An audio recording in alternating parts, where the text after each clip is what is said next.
We have seen so many incredible movie monsters over the years, from fantasy to horror to sci-fi. Every genre has their unique interpretation. But there's something truly special about aliens that speaks to the public.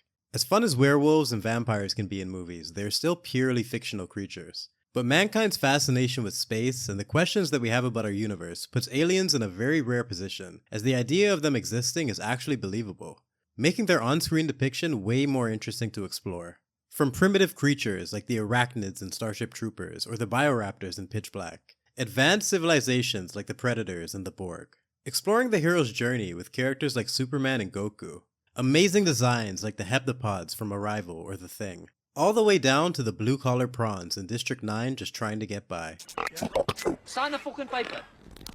But after all these years, I don't think there has been an interpretation that has captured the public's imagination much like the Xenomorph from Alien.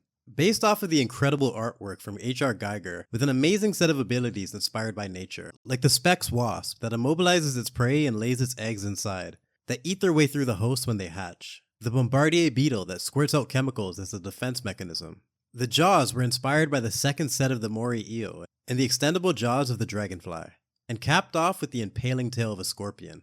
Even the facehugger was based off of sea spiders. All of this combines to make one of the most realistic and terrifying creatures of all time. And much like a hero is only as strong as his villain, a monster is only as effective as its victims. Something Alien truly understood, providing a fantastic cast of logical, believable individuals that made rational decisions to the best of their abilities. And rather than dropping IQs and removing brains to progress the plot, you can actually take them seriously, something that is essential to create tension in horror movies. But just like with many other franchises, this concept has slowly been forgotten and exchanged with childish brain-dead characters, wandering through life waiting to be eaten. People who aren't even qualified to boil water, yet are somehow employed on a spaceship. Alien was about the exploration of the unknown, and featured an incredible movie monster. And now this story has been tortured and mutilated, and stripped down to just a basic monster movie. And I don't think any scene can highlight that more clearly than the chestburster scene from Alien versus the comedy of errors in Alien Covenant. After a commercial transport ship receives a distress signal of unknown origin, the crew lands on a mysterious planet to investigate. And after finding an abandoned alien ship and lured deeper inside by their incredible discoveries, Kane, the executive officer, is attacked by an unknown organism. Ellen Ripley, the warrant officer on board the Nostromo, denies them access to the ship, citing health protocols, understanding that they all could be at risk if they let it on board. And when they protest her decision, she stands her ground, even at the cost of denying her captain. Until Ash, the science officer, ignores her and lets them in, just like he ignored her hunch that the distress signal might be a warning. Dallas and Ash start the operation wearing proper PPE in a sealed room like professionals as they attempt to remove the creature. They contrast Lambert's emotional nature with Ripley's ability to remain in control, setting up what would be the defining feature of both characters. The creature continues to tear at Kane's scalp and tighten the squeeze on his neck. And after confirming that it's more than likely supplying him oxygen, they debate whether or not it's worth taking the risk to remove it. Dallas decides to take the chance, accepting full responsibility. And after attempting to remove a finger, they discover just how dangerous this thing is, as its blood burns through the ship floor. They finally get a chance to examine it properly after it releases Kane on its own, causing Ash and Ripley to clash for the third time. All sorts of tests have to be made. Ash, are you kidding? This thing bled acid. Who knows what it's gonna do when it's dead? They conclude that he is going to have to be quarantined right before the pleasant surprise of him regaining consciousness. And relieved to see Kane out of bed, the crew settles down for one last meal before going back into the pods for 10 months. The spirits are high as they enjoy their meals together, and you get a brief shot of Ash studying Kane's condition, setting the stage for things to come.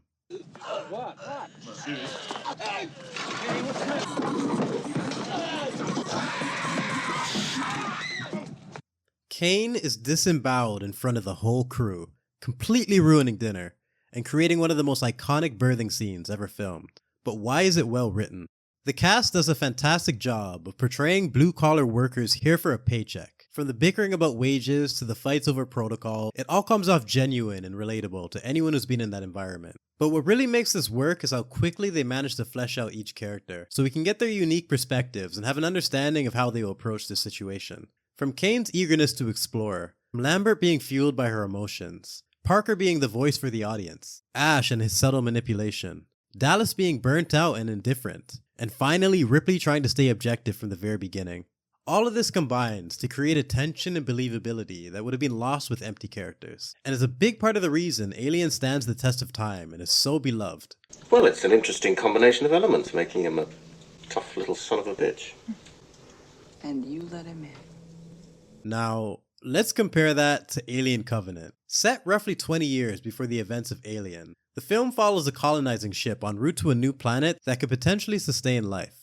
And just like the first film, the crew receives a distress signal of unknown origin. But instead of being mandated to go at the risk of losing their wages like the crew of the Nostromo was, this crew decides to abandon 10 years of research just to check out this closer planet because they're too lazy to get back in the pods. I think it's safe to say that none of us are too keen on getting back into one of those pods. So they land on the mysterious rock. No need for masks or any kind of protection. Hopefully their stupid ear flaps will be enough to keep them safe. Security protocols in place. Keep those doors locked and sealed. Will do. Corrine, the biologist, decides to set up and take some samples, and is assigned a soldier to guard her. Seems harmless enough, until he says he needs to take a piss. And anyone who knows horror movies knows that that's a death sentence. So he steps in some alien shit and it releases a parasite in his ear, because they were too stupid to take protection. The parasite invades his head and takes a shit on his brain, immediately causing him to show fever-like symptoms. And for some reason, he doesn't tell her until he literally can't breathe. Just like the stupid people who hide zombie bites until it's too late. She rushes him back to the ship and tells Ferris, the pilot, to ready the medbay, only to be puked on moments later. Now this is right about the time you need someone like Ripley to lock the door and preserve the ship.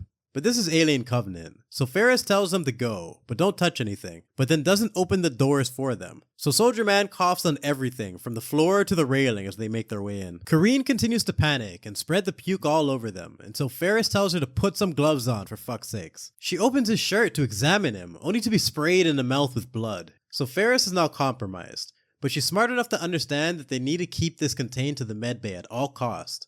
Yet, she decides to lock Corrine inside and run away, spreading her germs throughout the entire ship, just to send a panicked message when she knows that they can't help. She refuses to let her out of the room, fearing contamination, even though she just contaminated the whole ship, and Soldier Man begins to have a seizure. Now this is right about the time you need someone like Parker to tell them to get the hell out of there, but Corrine, the rocket scientist, decides to give him a hug instead, and somehow forgets about the wound on his back. And instead of letting her out, she watches as the alien spawns out of his spine and then runs down the hallway again, making sure to touch everything on the way there. The creature begins to stand up, and this is right about the time you need someone like Ash to come up with a plan to defend himself or at least try to escape. But instead, Corrine, the super genius, goes in for a closer look. Now we all know if you fall on the ground in shitty horror films, you're probably a goner. As she panics and grabs a knife, managing to land a kick to get the creature off of her. The perfect time to get away, right? Wrong. She sits there and does nothing as it leaps over to eat her face. She doesn't even use the knife that she grabbed. What is wrong with this woman? But don't worry, Ferris has a big ass gun, and she's about to go John Wick style on that motherfucker and save the day. Never mind. She falls right on her ass, shoots the roof and drops the gun. Does she check on Corrine or try to help her? Nope. She leaves that bitch to die and tries to lock the door again. She limps down the hall as it breaks through the glass, and then she grabs another gun to make her final stand. And rather than just walking out the front door, she decides she wants her rematch and goes back in to try to 1v1 it.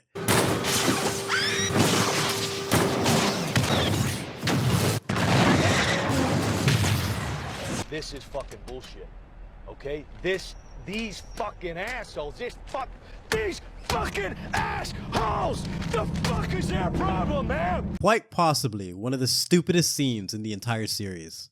But why is it horribly written? The chestburster scene in Alien was the result of cause and effect, with the progression being in line with the established traits of each character, culminating in a scene that made sense based on what we've been shown. But with Covenant, every character is stripped of their brains and qualifications in order to get to the next scene. Rather than a small, relatable crew, the cast is completely overblown to ensure that we have randoms to kill. And any effort to characterize them so we can have an idea of what they value or how they would react in this situation is completely skipped, just to rush to the monster scenes, because that's what really matters now. Forget about the exploration of the unknown, it's all about the body count and watching stupid people get wrecked, which completely eliminates any chance of suspense. The reason Predator works as a slasher is because instead of a bunch of stupid teenagers tripping over shit, you have a crew that is actually equipped for the situation. And I think that's what makes Alien Covenant so frustrating, because we have a crew that should be logical and well equipped for the situation, but instead we are forced to watch them behave like clowns instead of professionals, making it impossible to take this movie seriously. And not only was the crew in Alien better written, but the life cycle of the Xenomorph was so much easier to follow. You have an egg, you grab a face, you pop the chest, and a few hours later, boom, you got a Xenomorph. That made sense to me. But thanks to Prometheus and Covenant, I don't know what the hell is going on. There's the black goo, the vagina snake, the Cthulhu squid, the poo parasite, the neomorph, the mutants. What's the difference between the vagina snake and the facehugger? What happens if a neomorph drinks the black goo? Why did the giant squid rape the engineer? And what the hell is this thing? What the fuck are you really doing, Ridley? How did you manage to mess up your own work to this degree? Gone are the days of the slow burn atmospheric horror. The practical effects and excellent direction that made the Xenomorph so memorable has been replaced with a soulless CGI copy, desperately trying to capture our imagination in the same way, and a rare case of a creator not understanding his own creation. There's so many ways they could have introduced the alien and compromised the ship, but that would take time, talents, and effort to figure out. And it's so much easier just to make these two go insane instead. Fuck this movie. Security protocols in place. Keep those doors locked and sealed. Will do. Liar!